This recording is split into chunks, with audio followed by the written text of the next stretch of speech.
So how could the American Hockey League help save the NHL's All-Star Game? Part 2 of my conversation with Sarah Avampato coming up on this edition of Locked On Anaheim Ducks.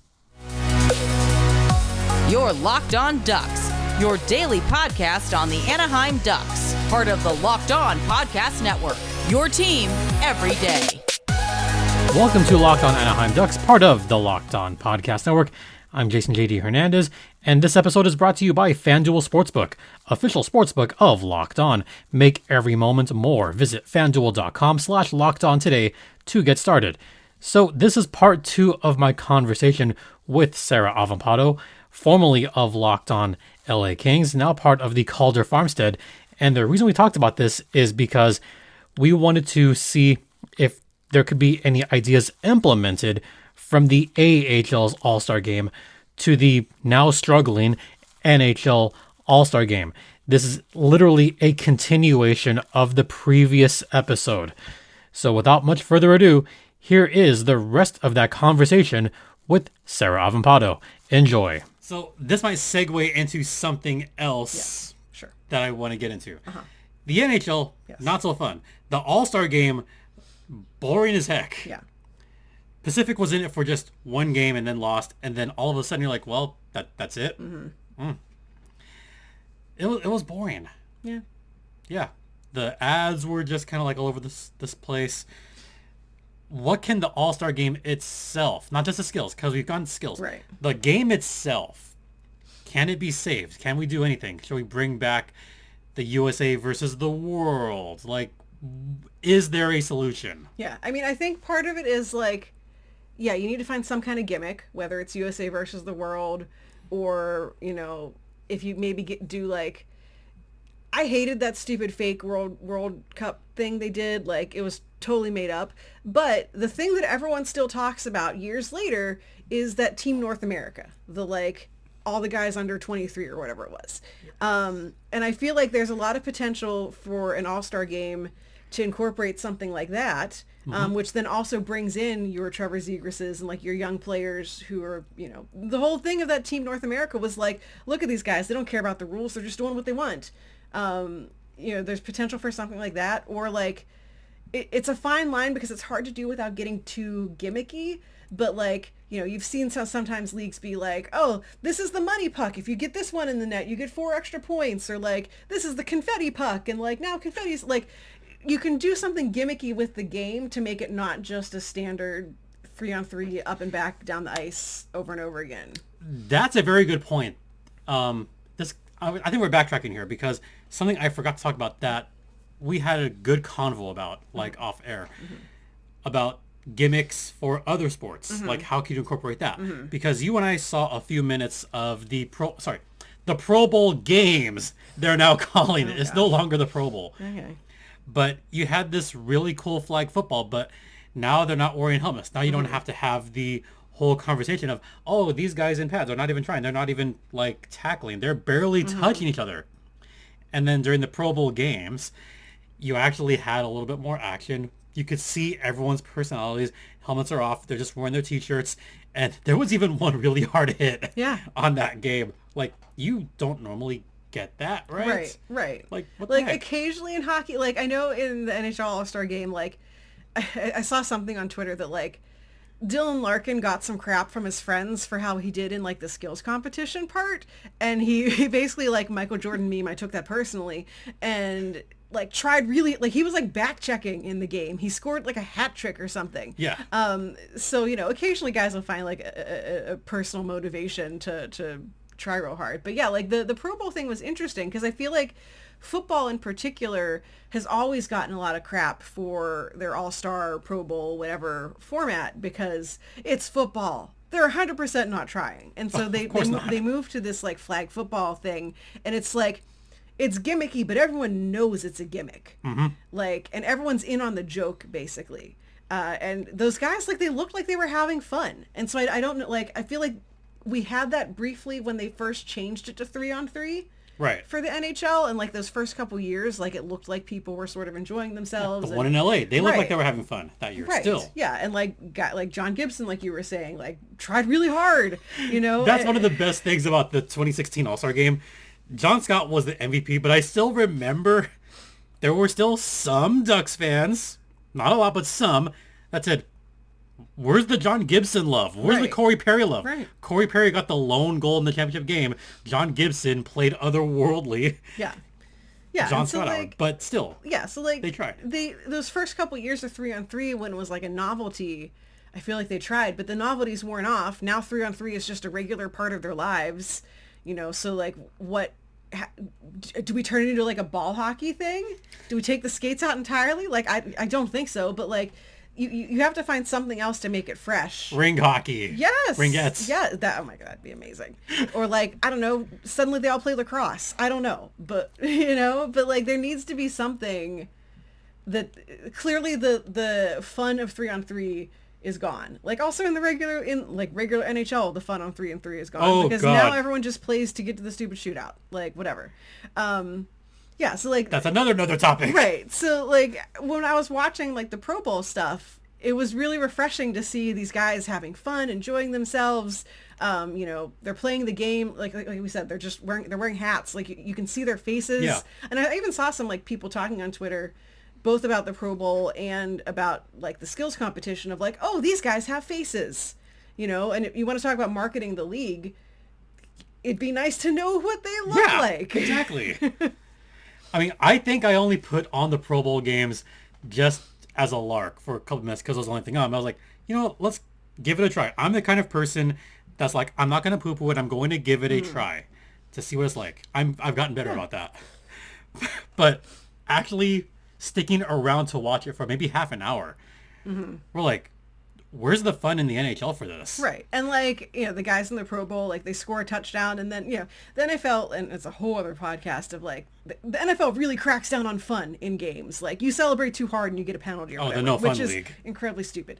But like, obviously at the Pro Bowl, they can do whatever they want. So like they score and they're doing like choreographed dances in the end zone, or, you know, just celebrating really fun. And, you know, I don't know, is there like, do we add like a best celly competition or something? Like, you know, but, you know, you got to see that personality from the players that you don't get to see in the regular NFL because you get a 10-yard penalty for exciting yourself. It was like earlier in this season when I saw someone pull off the gritty Yes. celebration. It was incredibly stupid, was but also like fun. People were talking about it. I was talking about it on this podcast. You get away with pulling off the gritty. If you can pull that off, praise to you for doing that. Yeah. Because I don't think I could pull that off. No, I don't think either of us could. Absolutely not. No, we're in our 30s. I'm too white. I mean, so was that boy, but like, But he pulled it off. yeah. Totally. And then I look at baseball. Yeah, they just have the home run derby, but look at Asia, the bunting championship. That's super gimmicky, but it's really exciting seeing these commentators go, okay, close to the bullseye, bullseye, bullseye, go, go, go. And it hits the bullseye and everyone goes berserk. They have a fun time. Yeah. Or the NBA, they have their slam dunk contest, which is good some years not. 3-point shot's always fun. But the thing that I always liked watching, the rookie challenge. The rookies versus the sophomores when they had it back then. And I still talk about this game to this day. The best one I ever saw was 2004 when the sophomores had a couple of Hall of Famers. They had Amari Stoudemire. They had some guy named Yao Ming, who's a Hall of Famer. The rookies were a bunch of guys that are Hall of Famers. Some guys named Chris Bosh. Some guy named Dwayne Wade. He may have won some championships. Some guy named Carmelo Anthony. You may have heard of him. Some other guy that you've probably heard of since you're here in LA. Some guy named LeBron James. Oh, yeah. Yeah, that guy. Yeah. All rookies. They all played each other. That was surpassing the hype. I would love to see, especially this year, this year would have been so fun to watch the rookies versus the sophomores. To see Mason McTavish go against Trevor Zegras. Ooh. Next year, this is kind of like an idea. Next year, All-Star game. Connor Bedard versus Trevor Zegras. Zegras wouldn't be a sophomore. We're bringing him back anyway. It's my rules. But Mason McTavish, Matty Beniers, like, and them versus the new incoming class. Yeah. How freaking fun would that be? Yeah. And would give a break to like the older guys, the like Erik Karlssons who are like, listen, I've been here forever. I'm glad you like me, but what, like, you know, giving more of a showcase to some of those younger players, like, great. Yeah. So we tried to provide some kind of solution. That's a great solution, isn't it? Yeah. Why the hell not? Yeah. Why not? So NHL, like, do it. Call us. Call us. Rookies versus sophomores. We'll throw some ideas kind of like that. And to your point, the younger generation, they're going to see the up-and-comers and go, oh, we want to play like Matty Beniers. We want to, you know, hit a little bit hard like Mason McTavish. We want to be accurate like these guys. And then we want to see some guy named Connor Bedard do well. We want to see some guy named Adam Fantilli just light it up on All-Star Weekend. That would give them their first kind of taste of All-Star Weekend. And it would also encourage more participation with all the teams. Yeah. Like in this case, Seattle didn't have a rep there. Maybe bring another rookie from Seattle to that event. So that's an easy fix. Yeah. And in that case, maybe you don't have to have a rep from every team for the All-Star game. Maybe you could be a little more, I don't know about that, but... Yeah, I would lean more towards you have a rep, like if you're still playing a game of some sort, regardless if you're changing the format or whatever.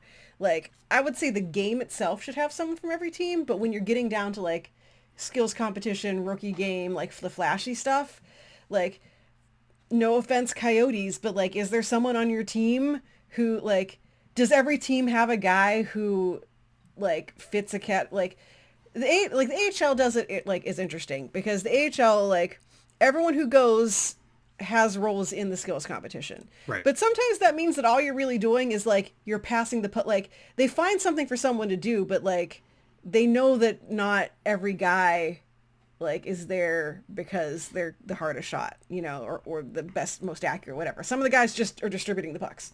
But they still find something for everyone to do in that first skills competition day. But like, yeah, maybe you don't need someone from every team for your like fancy trick shot collection of activities. We'll have more with Sarah Avampato after this brief word from FanDuel. We're really excited about our new sports betting partner for Locked On because they're the #1 sportsbook in America, FanDuel. And if you're new to them, that's even better because they have so many great features that make betting on sports fun and easy. Download FanDuel now so you can bet on Super Bowl 57 with a no-sweat first bet between the Eagles and the Chiefs. You'll get up to $3,000 back in bonus bets if your first bet doesn't win. So once again, head over to FanDuel today at FanDuel.com/lockedon to claim your no-sweat first bet on Super Bowl 57. That's FanDuel.com/lockedon. Make every moment more with FanDuel, official sports partner of the NFL. And please gamble responsibly. Great segue into another podcast because we talked about NHL stuff. AHL stuff, they could really use some of what they did for the NHL. To your point that you last talked about, everyone has a role in the AHL skills, even if it is passing the puck around.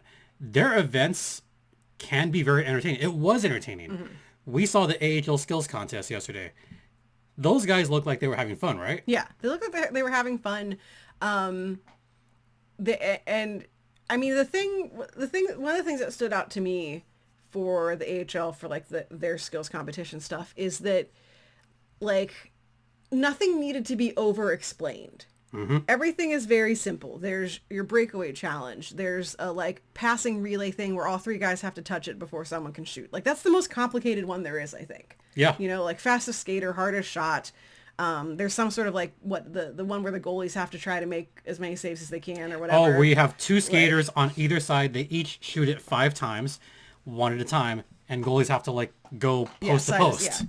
And so like the AHL like decides to get a little complicated in that they, you know, each each like East and West gets awarded points based off of things that happen. Yep. So like that part gets a little convoluted and I don't really care about it because whatever, it's just fun anyway.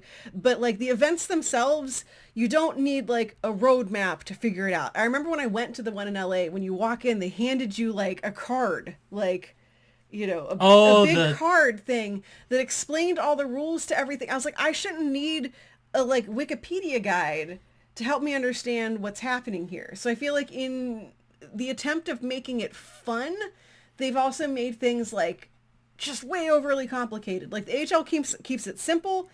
They keep it moving.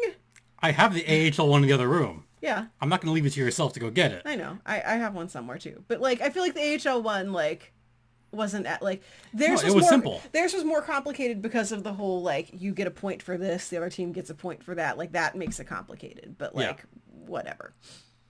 But it was basically if you score a goal, you get a goal on there. Mm-hmm. If you have the fastest time overall, you get a goal. Right. Which makes it a good competition between conferences. Mm-hmm. I think the competition aspect needs to come back. Maybe have some pride in if you're from the West or from your East, you know, which conference is really better? Which is a stronger conference? In the AHL's case, the Eastern Conference, apparently, unless you're a Firebirds or, whatever, you know, Wranglers fan, whatever. But as far as the skills contest, it was the East. What about for the NHL? I think the East would have won that. Well, I don't know. If you have a McDavid, you could do well in the skills and win it almost every time. Yeah. But then on the other side, you can say, oh, you have a McDavid. Well, we have a Crosby. We have an Ovechkin. See, there's a little bit of tension. Right.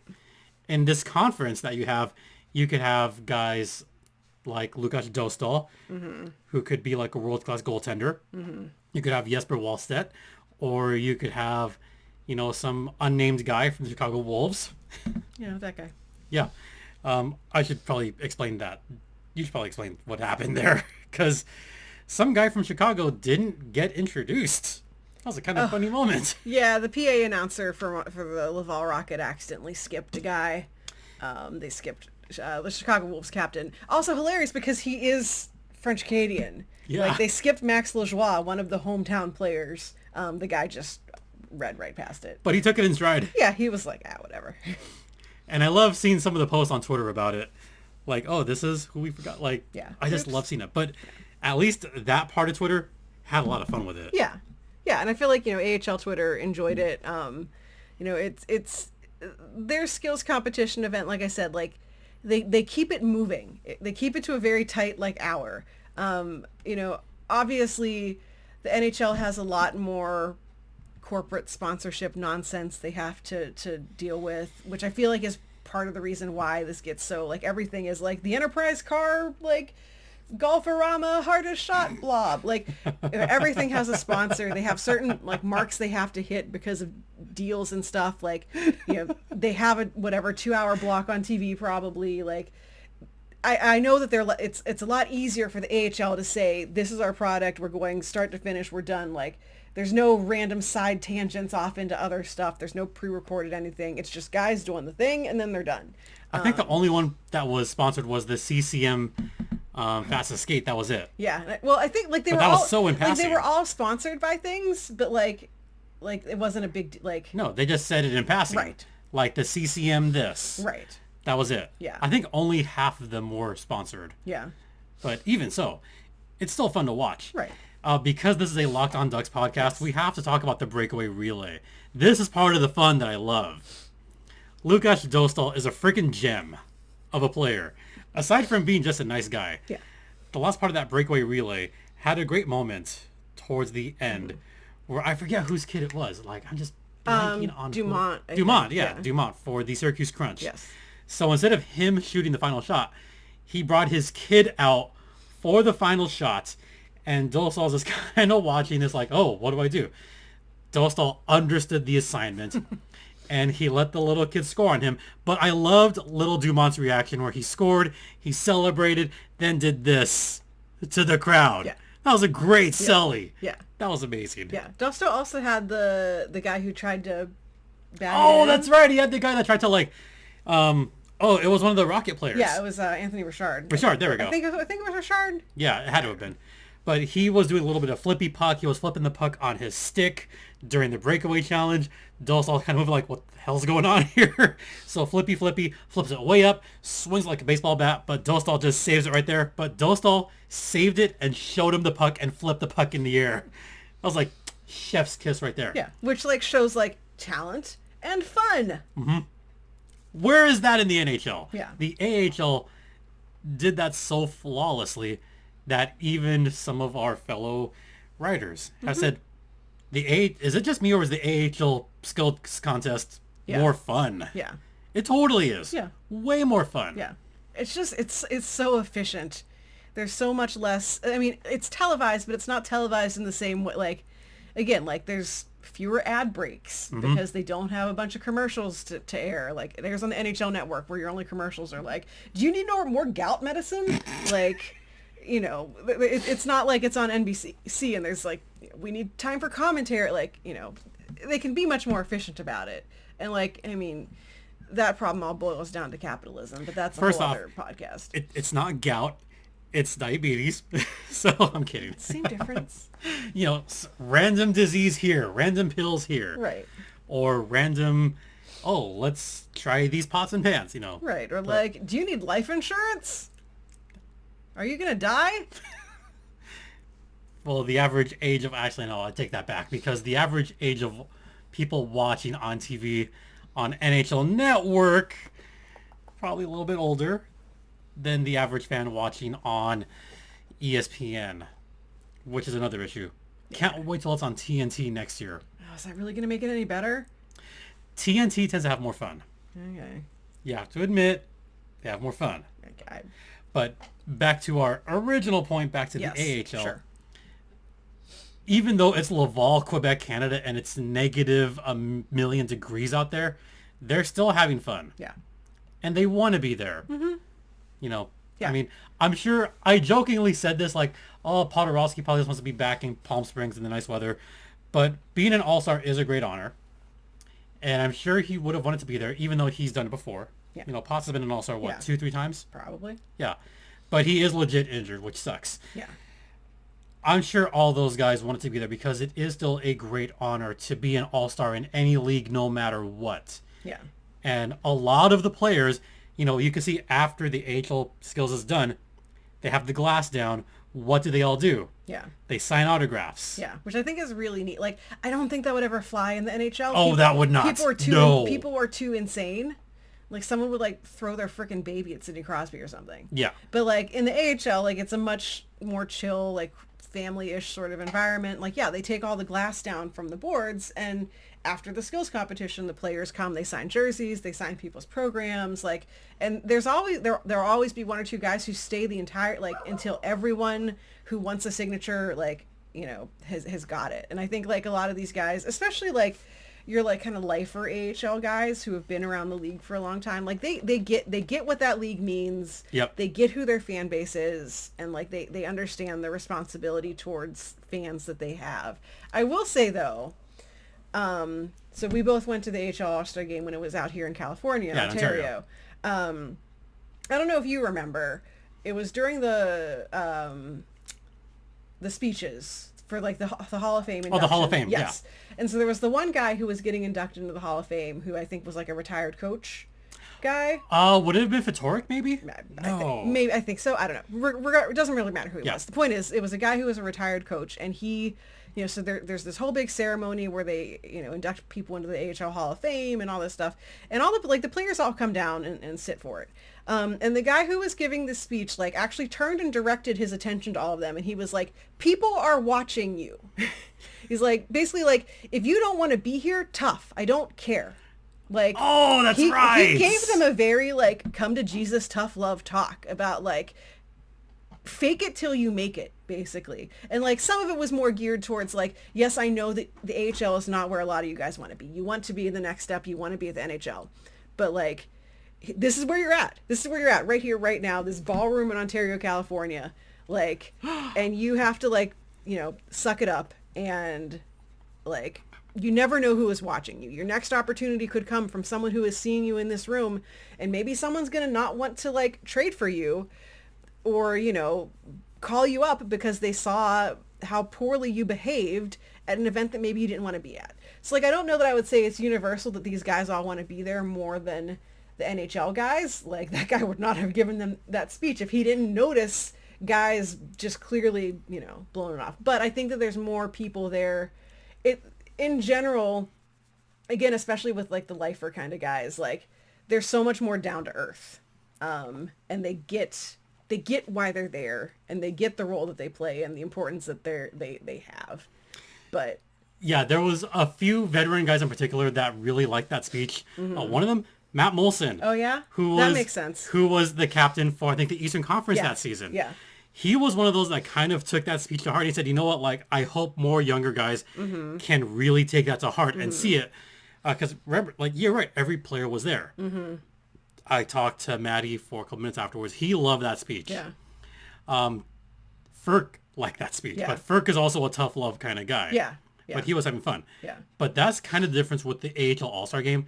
You either have an AHL lifer or 60-70% of those All-Stars are younger guys. Because if you're that good in the AHL, you're going to get called up. You're not going to stay for too long. Right. So to your point, it's a tough love. Yeah. But it's a message that needs to get out more to the younger guys. Right. The older guys don't give a crap. Right. Especially the big superstars like the Ovechkins and the Crosbys and the McDavids of the world. Right. They're not going to care. Right. Which I think makes the AHL All-Star a wholly unique product that I think more fans should probably pay attention to a little bit. Yeah. And like, it's interesting, like, just trying to think of like who, like, when I watch the NHL All-Star game and like who's kind of going through the motions and who like is getting it. Like, I wouldn't say that like Crosby and Ovechkin were just sort of like, it really seemed like it was that tweener group of guys. Yeah. Like, because like the younger guys who were there all kind of seemed to get it and have fun. Like the Kachucks, like both were like living their best lives. Like Mitch Marner looked like, he was having fun. Yeah. But it's sort of that middle group of like late 20s sort of guys who like are sort of past that age of we're fun and quirky and new and we have personalities, but they're not quite to the like grizzled veteran like Sidney Crosby. I've seen everything and like I get why I'm here. Like it kind of is that middle lump of guys who aren't like just didn't get the assignment. Yeah, that's always a tough part of it. Yeah. It's a good conversation to have. It's a good one. Yeah. So AHL All-Star game, everyone should check it out at least once in their lives. Next year, it's going to be in San Jose. Yeah. Yeah. So, go check it out. Chomp chomp. TexU Arena. Yeah. Yeah, I'll be there. I just call it the Baby Shark Tank. The Baby Shark Tank. I will likely be there for that one. So it'll be fun. Yeah. Good conversation to have. Yeah. Good times. Yeah. So where can the fine folks find your work? Where can they find your podcast and all that jazz? You can find me on Twitter at Right Said Sarah. It's WRITE, said Sarah with an H. You can find me as as I've been calling it, the EBUP, the Emergency Backup Podcaster, over on the Calder Farmstead. I've been filling in this season as one half of the show, talking about different AHL teams every week. We do try to say nice things about the Gulls because you deserve it, because it has been so much pain otherwise. You can find that wherever you get your podcasts, and also on YouTube. You had a fan club to you, actually, over the weekend. I did. I appreciated that. Y'all deserve it. Yeah. Like, I'm sorry that the team is bad and your coach should have retired a while ago. But the team is still fun. Right. At times. Yeah. Yeah. You've got some guys who Hey, do stuff. we love Lukas Dostal. Yeah, I mean... He is goated. Apparently no one else loves him on his team, or else they wouldn't make him struggle so hard. But, like... Oh, poor Dostal. There's your goalie of the future. Be nice to him. Please be nice to him. You can find me on the Twitter sphere at StimpyJD, and the show's Twitter's at LO_Ducks. You can find this podcast on Apple Podcast, Google Podcast, Stitcher, Spotify, YouTube, Amazon now. That's a thing. And the Amazon version's ad-free. How cool is that? Yeah. Good times. Yep. Cool. Thank you for watching. On behalf of Sarah and myself, for Locked On Anaheim Ducks, I'm Jason J.D. Hernandez, saying have a great rest of the evening. Please be sure to stay safe out there. Stay safe out there. I'm going to leave that all in. Stay safe. be kind to one another, especially be kind to all the Gulls fans out there and Ducks fans. And Ducks fly together. Caw-caw.